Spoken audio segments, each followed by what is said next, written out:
जय श्री कृष्ण दोस्तों, सबसे पहले सीएसईटी में पास होने की आपको सभी को बहुत बहुत शुभकामनाएं। नवंबर 2025 जो एग्जाम आप सभी पर्सन्स ने लिखा है उसका रिजल्ट ऑफ कोर्स ही बात है, इंस्टीट्यूट ऑफ कंपनी सेक्रेटरी ने अभी रिसेंटली अपनी तरफ से अनाउंस कर दिया है। यात्रा प्रारंभ हो चुकी है आप सबकी सीएस एग्जीक्यूटिव की तरफ से।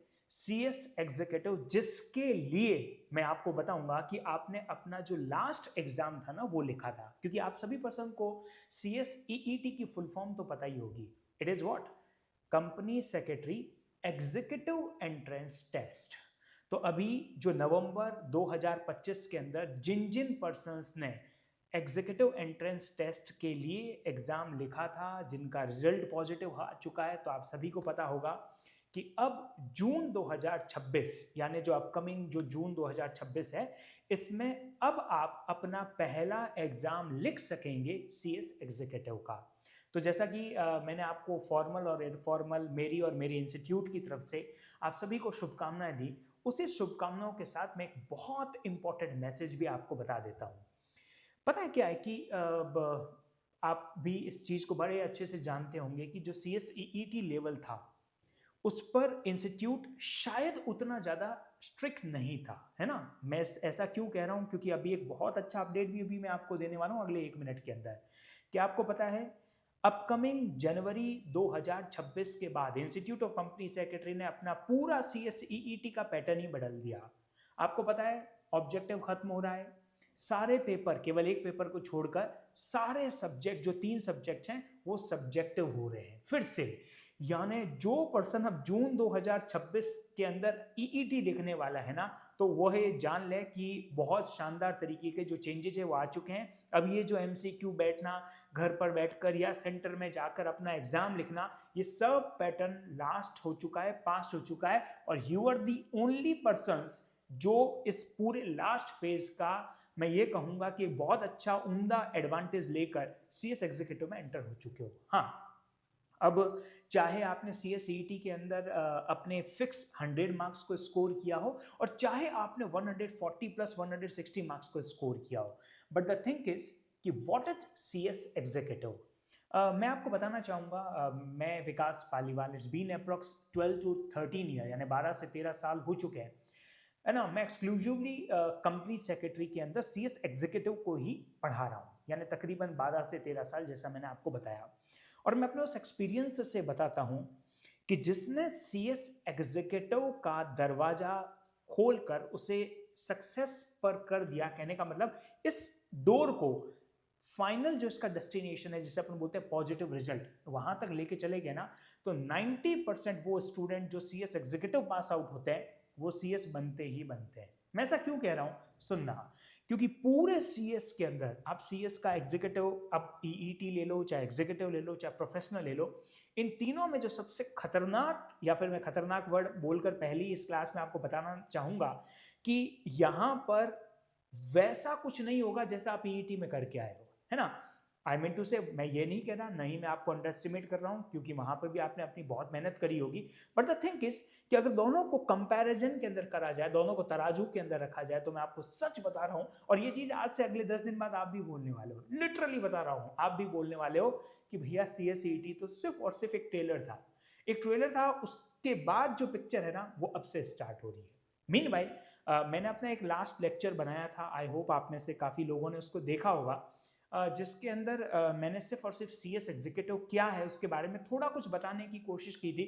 मीनवाइल मैं मानता हूं कि जो भी पर्सन सीएसईटी लिख चुका है वो एग्जीक्यूटिव के बारे में लगभग सब कुछ जानता है, बट फिर भी मैंने वहां पर आपको बताया था, और मेरा यह सजेशन एक बार आप फिर से सुन लेना, कि आप जो ही सीएस एग्जीक्यूटिव के एग्जाम लिखो या उसकी प्रिपरेशन करो, केवल आधा 1 घंटा आप इस पर्टिकुलर सिलेबस के ऊपर या सिलेबस के मंशा को समझने के ऊपर जरूर लगाना। आई मीन टू से, प्रोस्पेक्टस तो पढ़े हम, इंस्टीट्यूट ऑफ कंपनी सेक्रेटरी हमसे कौन सा सब्जेक्ट कैसा पढ़ने का कह रहा है आपको। मैं वैसे अपनी जो फर्स्ट लेक्चर जिसके अंदर मैंने सीएस एग्जीक्यूटिव के बारे में बताया था, मैंने लगभग सभी पर्सन्स को यह बताया था कि प्लीज अपनी एग्जीक्यूटिव की स्टडी को फर्स्ट लेक्चर से ही स्टार्ट करने से जस्ट पहले एक बार आईसीएसआई का यह प्रोस्पेक्टस, यह विजन जरूर पढ़ लेना। और मैं जैसा कि अभी आपको पता है कि आज से हम अपना जो कंपनी लॉ है उसका काइंड ऑफ, आप इसको डेमो कह सकते हैं, या फिर हम इसकी जो फर्स्ट एकेडमिक क्लास है वहां से इस मैटर को स्टार्ट कर रहे हैं। तो आपको भी पता होगा एग्जीक्यूटिव के अंदर आपके दो ग्रुप हैं, ग्रुप नंबर 1 और ग्रुप नंबर 2।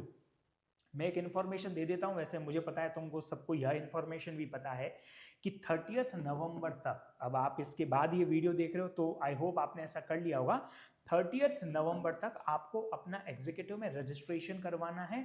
अगर आप 30 नवंबर से पहले रजिस्ट्रेशन करा लेते हो, you will be eligible for both group, ठीक है ना, फॉर व्हाट, जून 2026। लेकिन अगर आप उसके बाद भी रजिस्ट्रेशन कराते हो तो प्रॉब्लम कुछ नहीं होने की, प्रॉब्लम सिर्फ ये है कि फिर you will be eligible for only single group.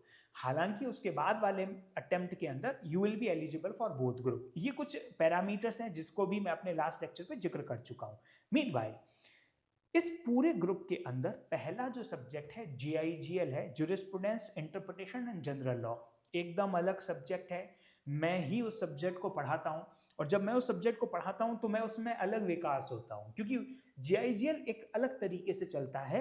लेकिन जो सेकंड टॉपिक जिसके बारे में अभी मैं जिक्र कर रहा हूं, this one is the company law and practice, यह भी 100 मार्क्स का है। फिर आपका है setting up of business entity और लेबर लॉ, और लास्ट है corporate accounting and financial management. तो मैं अभी इस वक्त केवल इस फर्स्ट ग्रुप की बात कर रहा हूं। इस फर्स्ट ग्रुप में टोटल आपके 4 सब्जेक्ट हैं। पहला सब्जेक्ट को शॉर्ट में कहते हैं JIGL, दूसरे सब्जेक्ट को शॉर्ट में कहो चाहे कैसे भी कहो कंपनी लॉ के नाम से जाना जाता है।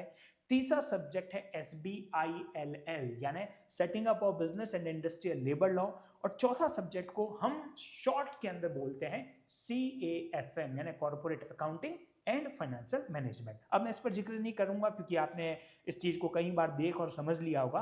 अब मैं आता हूं सीधा कि आप जब अपनी किसी भी सब्जेक्ट की तैयारी करो ना, तो इस डिटेल कंटेंट को अपना 15 से 30 मिनट जरूर देना।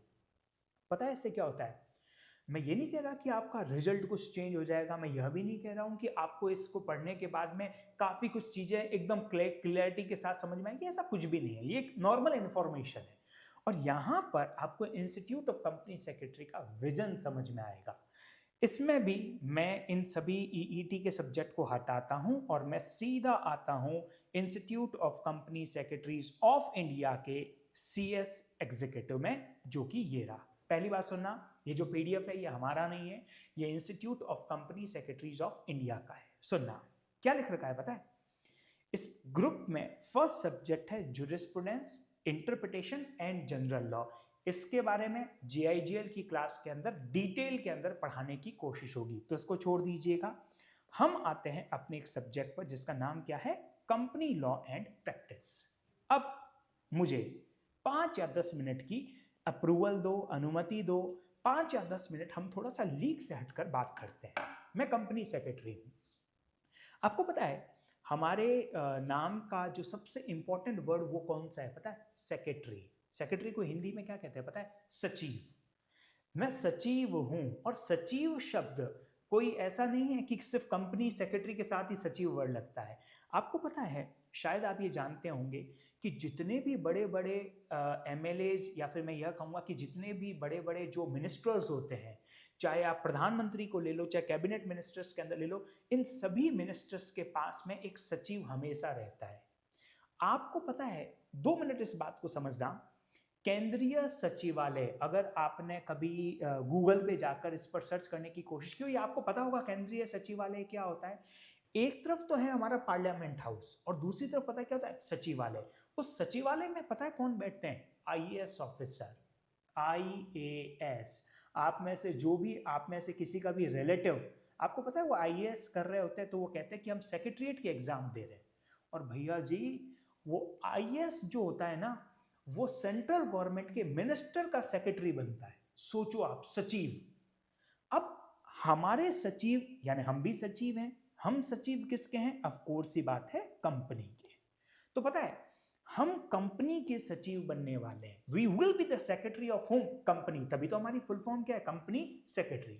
तो ऑफ कोर्स ही बात है, हम सेक्रेटरी किस काम के, तब तक कि जब तक हम उस कंपनी को सही से गाइडेंस नहीं दे पाए। एक बात को और सुनोगे, आप गाइडेंस तब तक नहीं दे पाओगे जब तक आपको उसका नॉलेज नहीं होगा। आज मुझे पढ़ाते हुए 12 साल हो चुके हैं।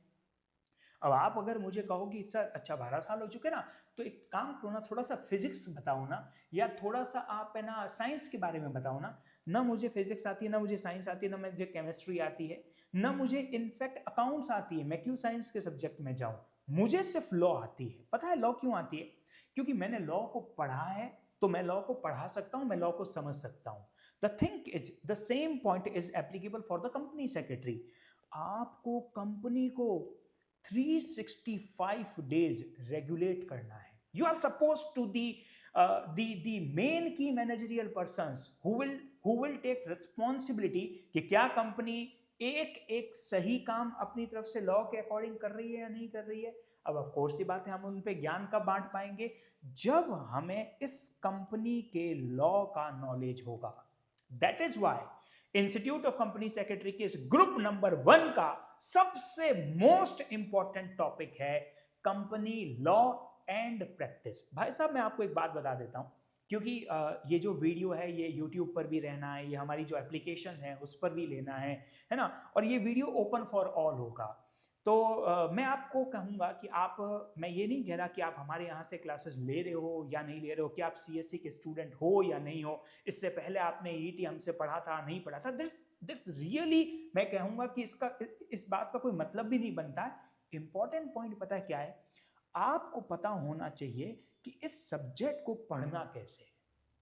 मैं ऐसा कहूंगा, एक कंपनी सेक्रेटरी की दिल की, दिमाग की, उसके शरीर की जान होता है कंपनी लॉ एंड प्रैक्टिस, ये सब्जेक्ट है। अब पता है इंस्टीट्यूट ऑफ कंपनी सेक्रेटरी ने क्या किया? तीनों लेवल के अंदर, अगर आप में से EET ठीक ठाक पढ़ के आए हो या फिर पढ़ के आए हो, चलो जो भी है, आपने EET पढ़ा होगा ना, तो EET के अंदर भी कंपनी लॉ था, बेसिक्स।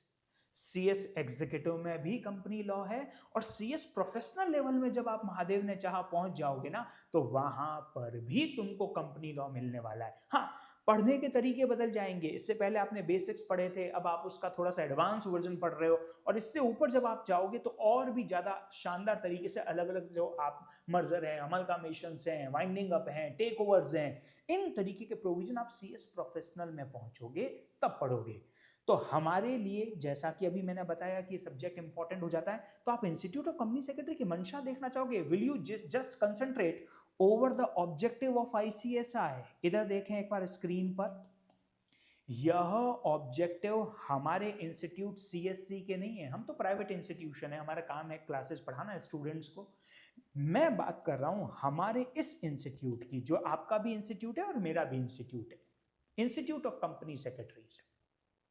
जिन महादेव की कृपा से जिन जिन पर्सन्स ने इस EET को पास आउट किया है, वो इस बात को क्लैरिटी से समझ लो कि जब आप CS एग्जीक्यूटिव के अंदर कंपनी लॉ पढ़ो ना, तो अपने दिमाग में 2 चीजें रखना। पता है पहली कौन सी? Number 1, to provide conceptual understanding. साहब जी ये क्या किया? कौन सी अंडरस्टैंडिंग? एक बार आप स्क्रीन देखें वापस से। कॉन्सेप्चुअल अंडरस्टैंडिंग, यानी छोटी मोटी अंडरस्टैंडिंग नहीं। छोटी मोटी अंडरस्टैंडिंग अगर करनी है ना, तो इधर देखो। वैसे आपको मैं जब GIGL पढ़ाऊंगा तब मैं वहां पे पढ़ाऊंगा, वहां पर आपको सिर्फ अंडरस्टैंडिंग चाहिए। आप गौर कर रहे हो कौन सा शब्द नहीं है यहाँ पर? Conceptual understanding. That is why अगर आप कंपनी लॉ की प्रिपरेशन करोगे ना, तो आपके सीट बेल्ट थोड़े से और ज्यादा सही तरीके से बंधे होने चाहिए, वरना इंस्टीट्यूट आपको थोड़ा सा परेशान जरूर कर सकता है। You are suppose to have conceptual understanding on what? On company law और प्रिंसिपल्स ऑफ कंपनी लॉ। आपको कंपनी लॉ के प्रोविजंस भी आने चाहिए, आपको कंपनी लॉज के प्रिंसिपल्स भी आने चाहिए। ये हमारे इंस्टीट्यूट ऑफ कंपनी सेक्रेटरी का CS एग्जीक्यूटिव के कंपनी लॉ का पहला ऑब्जेक्टिव है। पता है दूसरा ऑब्जेक्टिव क्या है? जो स्टूडेंट्स है ना, उनके पास में वर्किंग नॉलेज है किस चीज का? मैनेजमेंट का और एडमिनिस्ट्रेशन का, कंपनीज के। ये 2 बहुत बहुत और बहुत इंपॉर्टेंट ऑब्जेक्ट लेकर इंस्टीट्यूट ऑफ कंपनी सेक्रेटरी ने company law and practice subject को आपके कोर्स में पूरे 100 मार्क्स का दे रखा है। अब मैं वापस से अभी से ठीक अपने 10 मिनट पहले चलता हूं, जो अब जिक्र अपन अपनी तरफ से कर रहे थे उसी को अपन इन कंटिन्यूस रखते हैं। मैंने आपको बताया कि कंपनी सेक्रेटरी, अरे हमारे नाम का पहला शब्द ही कंपनी है ना। आज जैसे मैं विकास पालीवाल अपने नाम के आगे जब CS रखता हूं तो मुझे पता है यहां पर इसका मतलब होता है कंपनी। मैं इस कंपनी का सचिव हूं। तो मैं कंपनी का सचिव कब अच्छा से कहलाऊंगा, जब मुझे कंपनीज एक्ट 2013 प्लस इसके रिगार्डिंग जो भी रूल्स हैं, रेगुलेशंस हैं, नोटिफिकेशंस हैं, इनके जो भी बायलॉज या कोई भी तरीके के क्लैरिफिकेशंस हैं, इन सबका जब मुझे कंबाइंड नॉलेज होगा। क्या मैं इस कंबाइंड नॉलेज को अब एक नए शब्द से बोल सकता हूं जो अभी अभी हमने 3 मिनट पहले सीखा है, कॉन्सेप्चुअल अंडरस्टैंडिंग होंगी, तभी institute of company secretary will permit us to be a part of CS professional. यानी हमको CS प्रोफेशनल का पार्ट बनना है तो हमें सबसे पहले कंपनी लॉ का एक कॉन्सेप्चुअल अंडरस्टैंडिंग रखनी पड़ेगी। अब सुनना, मैं इस पर भी कुछ बातें अभी जो, क्योंकि अपनी ये क्लास फर्स्ट क्लास है तो मेरी जिम्मेवारी बनती है, इट्स माय रिस्पॉन्सिबिलिटी, क्योंकि आप सभी पर्सन जो मुझे अभी सुन रहे हैं ना, और खासकर जो इस वीडियो के यहाँ तक पहुँच चुके हैं, तो वो ये चीज़ वाकई में जानना चाहते हैं कि इस कंपनी लॉ एंड प्रैक्टिस में ऐसा है क्या, और आखिर क्यों इंपॉर्टेंट बन जाता है, और इसको पढ़ाते वक्त या पढ़ते वक्त क्या क्या चीज़ों का ध्यान रखना है। मैं आपको बताता हूं कि इन 400 मार्क्स में से मैं बात कर रहा हूं फर्स्ट ग्रुप की, जो सबसे टिपिकल, या फिर मैं ये कहूंगा कि जो सबसे घुमावदार, या फिर मैं ये कहूंगा कि जो सबसे कॉन्सेप्चुअल पेपर आएगा ना, वो कंपनी लॉ एंड प्रैक्टिस का ही होगा। तो इसीलिए आपकी तैयारी भी इसके लिए उतनी ही उम्दा, उतनी ही अच्छी होनी चाहिए। एक्चुअली पता है क्या होता है कि if you will be a company secretary, तो एक कंपनी का जो बोर्ड ऑफ डायरेक्टर होगा ना, वो आप पर इमेंस फेथ कर कर आपको जब कंपनी सेक्रेटरी अपॉइंट करेगा ना, तो बोर्ड ऑफ डायरेक्टर फ्री होना चाहता है। बोर्ड ऑफ डायरेक्टर फ्री किससे होना चाहता है? बोर्ड ऑफ डायरेक्टर चाहता है कि किसी भी तरीके का टेंशन न रहे, आप सभी पर्सन कंपनी लॉ के बारे में जाने, आप सभी पर्सन को कंपनी की कंप्लायंसेस को पूरा करना है, जनरल मीटिंग को करवाना है, बोर्ड मीटिंग को करवाना है, नोटिस को देना है, रिटर्न्स फाइल करना है, अकाउंट्स का काम करना है, ऑडिट करवानी है, आपको सेक्रेटरियल जो ऑडिट है वो करवानी है, आपकी कंपनी का रिजर्व्स का आपको ध्यान रखना है, फाइनेंस का आपको ध्यान रखना है। ये सारा काम तुम्हें करना है on behalf of home? Board of director. इसीलिए बोर्ड ऑफ डायरेक्टर आपको अपॉइंट करेंगे एज ए कंपनी सेक्रेटरी। अब इस पर जो सबसे इंपॉर्टेंट बात आती है, जो भी मैं इसी के इन कंटिन्यूस में बताना चाहूंगा, तकरीबन 180 आवर्स से लेकर, ये मैं मिनिमम बता रहा हूं आपको, 200 घंटे की जब अनइंटरप्टेड क्लास चलेगी। अनइंटरप्टेड क्लास अप्रोक्स कितने आवर्स की? 180 आवर्स टू 200। अब मैं इसका बेसिक, अब कई बार हो सकता है 170 आवर्स में हो जाए, 175 आवर्स में भी हो जाए। इतने आवर्स में सिर्फ और सिर्फ कंपनी लॉ एंड प्रैक्टिस का स्टडी मटेरियल और जो भी नोट्स हम आपको प्रोवाइड करेंगे ना, वो अपनी तरफ से कंप्लीट होगा। तो आप सभी पर्सन समझ जाना कि यहां पर मेरा एक सलाह, मेरा एक जो तजुर्बा है वो आप ले लेना। Please please please company law में किसी भी तरीके का कोई शॉर्टकट मत लेना। मैं यह नहीं कह रहा कि मैं आपको कंपनी लॉ 300-400 घंटे पढ़ाऊंगा, है ना, क्योंकि मैं यह नहीं कहता कि 300-400 घंटे का है नहीं। कंपनी लॉ को अगर अच्छे से पढ़ा जाए तो शायद वो 300-400 घंटे से भी ज्यादा का है सिर्फ CS एग्जीक्यूटिव का। लेकिन हमें और भी सब्जेक्ट्स को पूरी तरीके से जस्टिफाई करना है। तो अगर हम इस 200 घंटे में, अब सुनना, इस 200 आवर्स के अंदर आपका फास्ट ट्रैक कोर्स इंक्लूड नहीं है, तो तकरीबन 25 से 30 घंटे जब आपका कोर्स कंप्लीट हो जाएगा तो हम एक फास्ट ट्रैक कोर्स भी करते हैं, जिसके अंदर स्पीड से कंपनी जेट के जितने भी इंपॉर्टेंट टॉपिक्स हैं हम उसको सॉल्व करते हैं। तो यह बात को ध्यान रखना, there is no shortcut of the company and company law and practice for at least CS executive student. हाँ, अगर हम कोई और दूसरा पास कोर्स कर रहे होते, हम बीकॉम कर रहे होते, या फिर हम कॉस्ट अकाउंटेंट बन रहे होते, या फिर इनफैक्ट मैं तो कहूंगा चार्टर्ड अकाउंटेंट बन रहे होते ना, तो कंपनी लॉ में ना थोड़ा सा रास्ता रहता है। क्योंकि चार्टर्ड अकाउंटेंट भैया मेनली क्या चेक करते हैं? अकाउंट्स को, टैक्स को, ऑडिट को, तो वो उस पर एक्सपर्ट होते हैं। वो कंपनी लॉ का सिर्फ एक नॉलेज रखते हैं, ठीक ठाक नॉलेज रखते हैं, मैं ऐसा नहीं कह रहा, उनका भी कोर्स काफी उम्दा बन रखा है। लेकिन कंपनी सेक्रेटरी का के अंदर तो सबसे बड़ा जो हमारा वेपन, जो सबसे बड़ा हथियार है, वो है ही हमारा कंपनी लॉ ना। इस हथियार के अंदर सबसे इंपॉर्टेंट पोर्शन पता है किसका आता है? क्योंकि इस सब्जेक्ट के दो पार्ट है, एक है कंपनी लॉ और दूसरा है प्रैक्टिस। पता है प्रैक्टिस किसे कहते हैं? आपको भी पता होगा। आपके घर में कोई एडवोकेट है क्या? है ना? तो पता है एडवोकेट की क्या होती है? प्रैक्टिस। अगर आपके घर पे कोई डॉक्टर है तो पता है डॉक्टर की क्या होती है? ऐसा कहते हैं ना कि भैया अच्छा मैं ना डॉक्टर हूं और मैं डॉक्टर की क्या कर रहा हूं? मैं प्रैक्टिस कर रहा हूं। ऐसा सुना होगा ना। प्रैक्टिस को हिंदी में कहते हैं अभ्यास। अब ये वो वाला अभ्यास नहीं, that practice makes man perfect, यानी प्रैक्टिस का मतलब आप उस चीज का काम कर रहे हो। तो मेरी बात सुनो जनता, हमें कंपनी लॉ के साथ कंपनी लॉ की प्रैक्टिस को भी सीखना है। इसीलिए किसी जमाने में कंपनी लॉ 150 घंटे का होता था एग्जीक्यूटिव में, अब सीधा 40-50 घंटे बढ़ गया है, क्योंकि यहां पर आपको प्रैक्टिस भी पढ़नी है। प्रैक्टिस पता है क्या होती है? Board meeting. बोर्ड मीटिंग होती क्या है ये नहीं, बोर्ड मीटिंग होती क्या है ये तो पढ़ना ही है साहब। बोर्ड मीटिंग करवानी है, कैसे करवाओगे ये भी पढ़ना है। तो this is all about the subject जिसका भी मैंने आपको बताया। अब मैं इस सब्जेक्ट के ऊपर आता हूं और इस सब्जेक्ट के आपको दो पार्ट्स हैं, मैं आपको बता देता हूं। पार्ट नंबर 1 में है company law, principles and concept. ये है 60 मार्क्स का, ठीक है। और ठीक आगे अगर आप देखोगे इसके पार्ट नंबर 2 में है company administration and meeting for how much marks? 40 marks. तो मैं आपको बता देता हूं कि इंस्टीट्यूट ऑफ कंपनी सेक्रेटरी यानी ICSI की तरफ से हमारा ये कंपनी लॉ एंड प्रैक्टिस दो पार्ट्स में डिवाइडेड है। पार्ट नंबर फर्स्ट के अंदर है 60 मार्क्स और पार्ट नंबर सेकंड के अंदर है कितने मार्क्स? 40 मार्क्स। टोटल हो गए 100 मार्क्स। प्लस अभी मैंने आपको एक और चीज बताई, कम से कम 180 से 200 आवर्स की क्लासेस चलेंगी हमारी, तब जाकर मैं फिर से यह कह रहा हूं कि इस 180 से 200 घंटे में ये मेरी तरफ से सबसे कम समय में हुआ कोर्स है। मैं अपनी तरफ से कोशिश करता हूं, क्योंकि मुझे ऐसा लगता है कि अगर ये 300 घंटे तक हो जाएगा ना तो बच्चा दूसरे सब्जेक्ट का पढ़ेगा।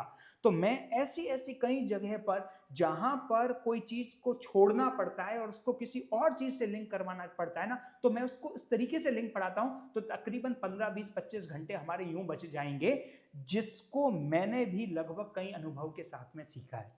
प्लस अगर आप सिर्फ और सिर्फ 180 से 200 घंटे कंपनी लॉ पढ़ोगे, हमारा कोर्स कंप्लीट होगा।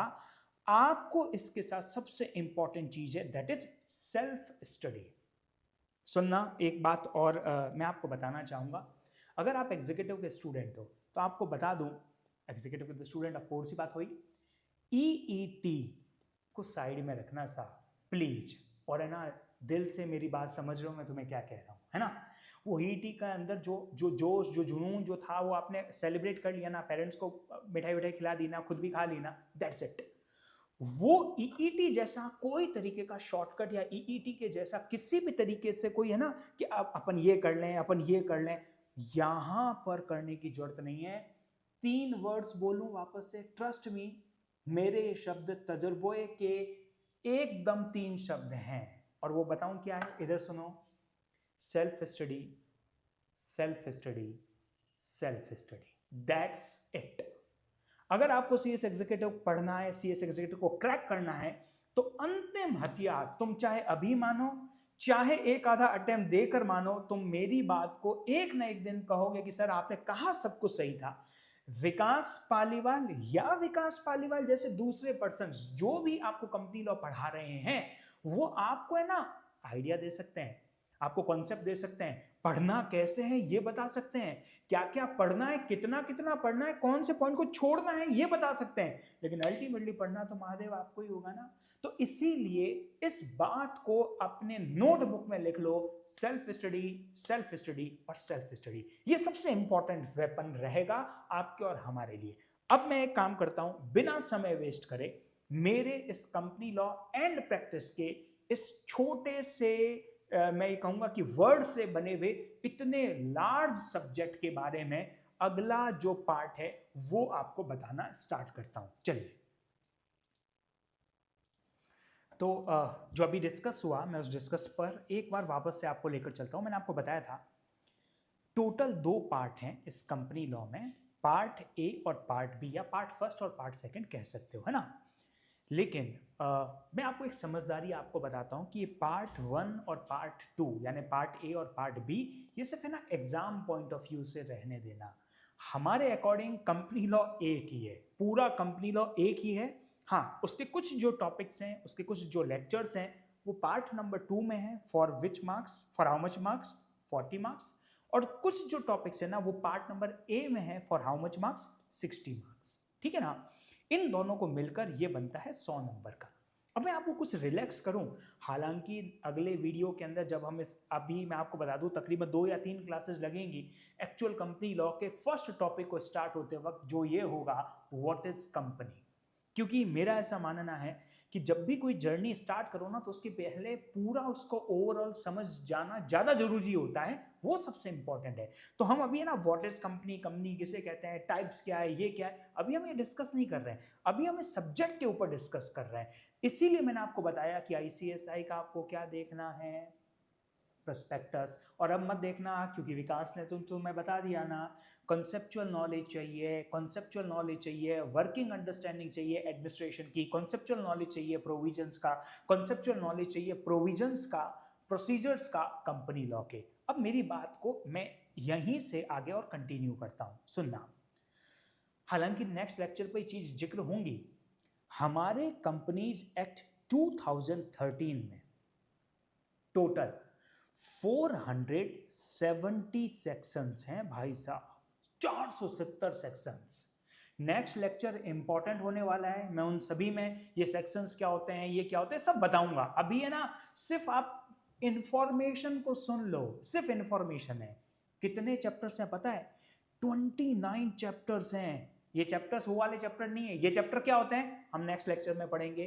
कंपनीज एक्ट में 470 सेक्शंस हैं, 29 चैप्टर्स हैं और 7 शेड्यूल्स हैं।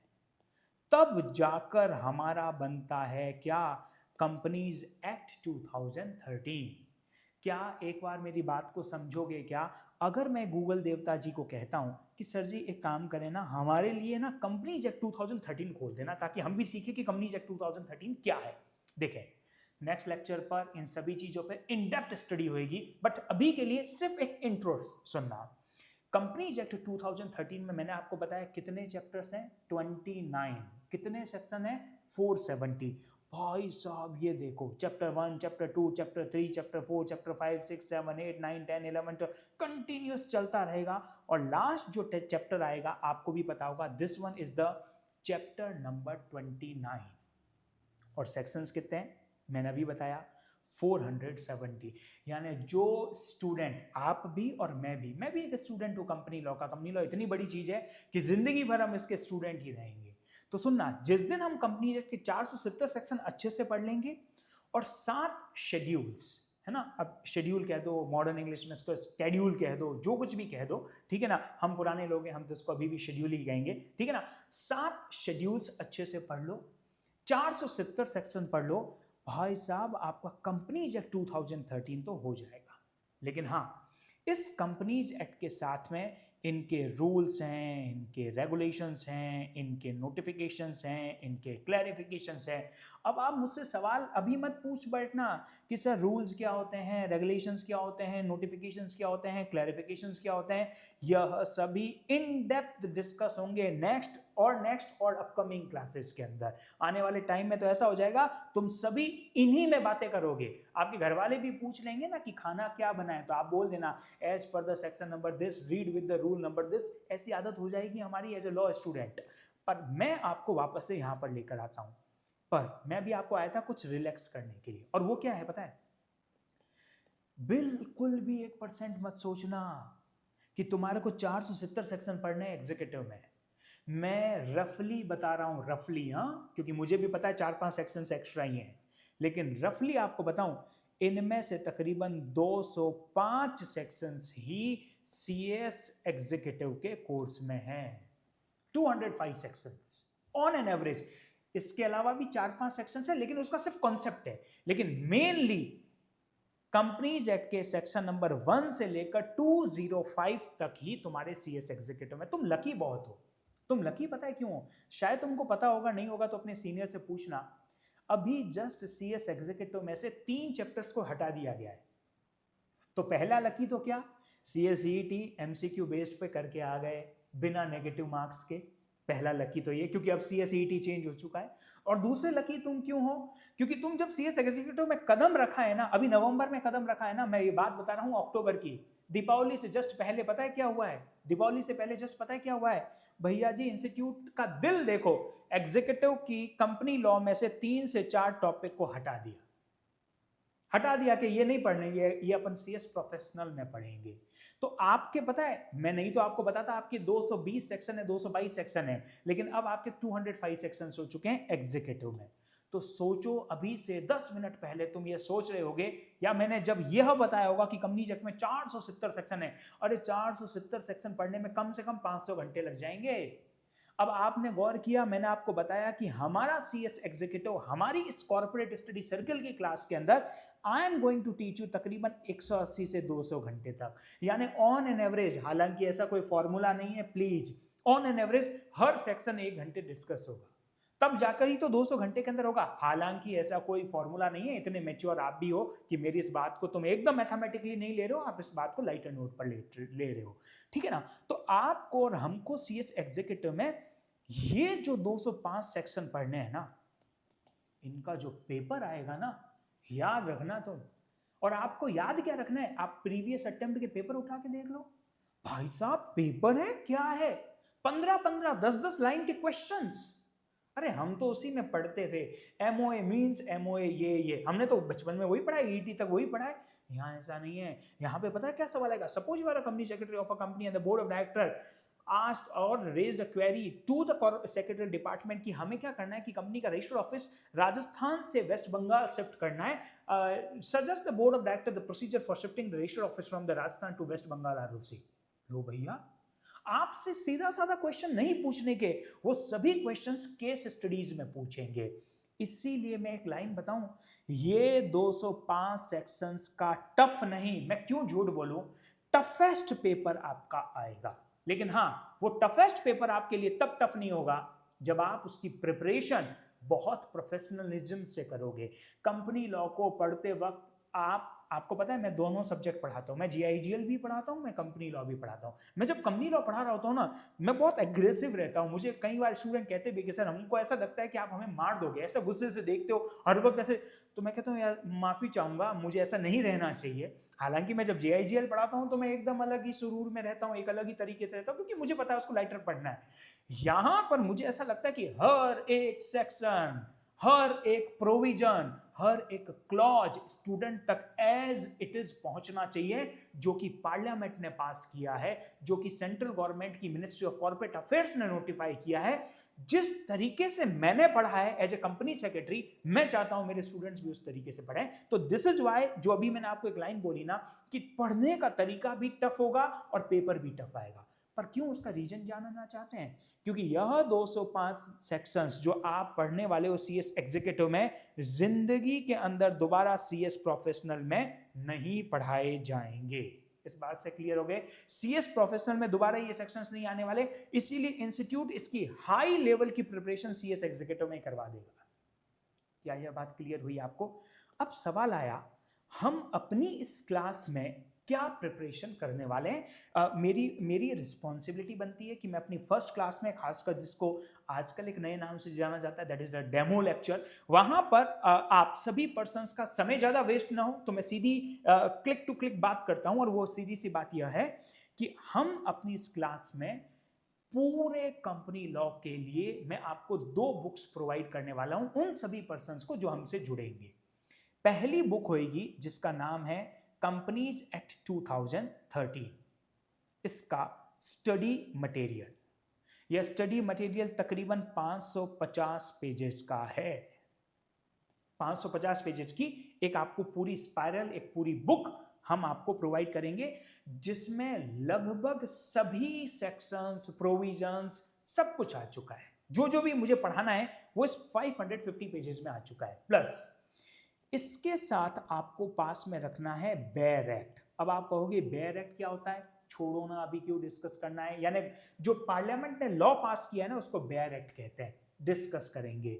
इसके साथ आपको इंटरनेट का यूज करते हुए रूल्स, फॉर्म्स, ये सब इन एडिशन लेने हैं। तो यह तो हुई मेरी बुक नंबर 1। इस बुक नंबर 1 के साथ साथ में मैं आपको कंपनीज एक्ट 2013 की एक बहुत शानदार बुक जो मैंने बनाई है, मुझे ऐसा लगता है वो शानदार है क्योंकि आपकी बहुत हेल्प करने वाली है वो बुक, जिसका नाम मैंने रखा है प्ले स्टेशन। पता है इस प्ले स्टेशन पे मैंने क्या किया, बट मैं उससे पहले 1 मिनट बताऊंगा कि मैंने प्ले स्टेशन बनाई क्यों।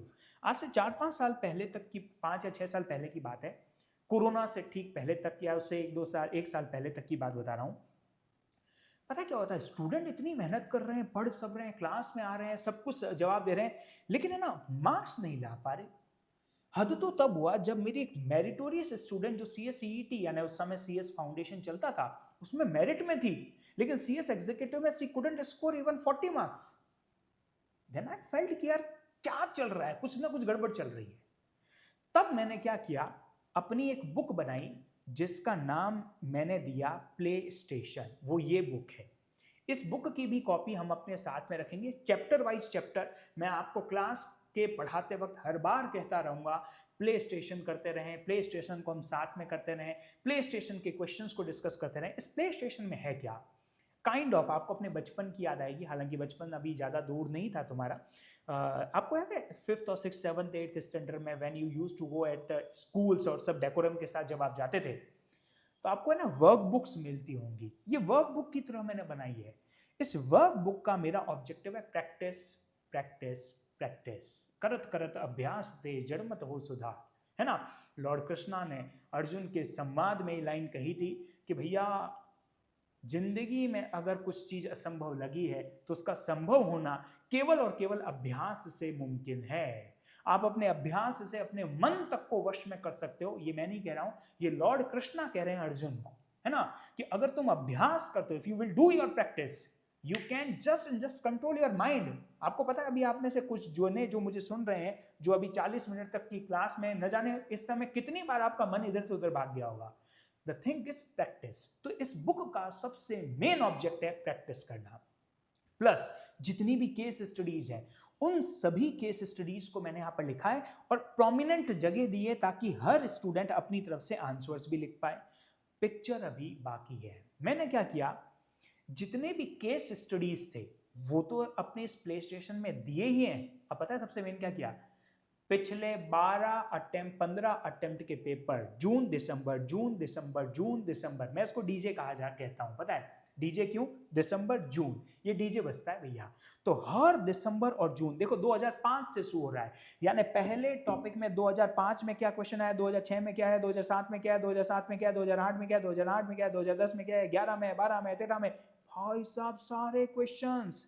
और लास्ट आपका जो भी अटेम्प्ट, जैसे दिसंबर 2023 में, इनफैक्ट यह जो अभी प्ले स्टेशन मैंने अभी इंटरनेट से ही डाउनलोड करी है अपनी, ठीक है ना, जो हमारी ओरिजिनल जो मेन आप तक जो पहुंचेगी ना, उसमें लास्ट अटेम्प्ट, क्योंकि अभी देखो दिसंबर अटेम्प्ट का तो पेपर होना बाकी है ना, लेकिन जून 2025 तक ये पेपर के क्वेश्चंस पेपर्स आपको इस प्ले स्टेशन में मिलेंगे।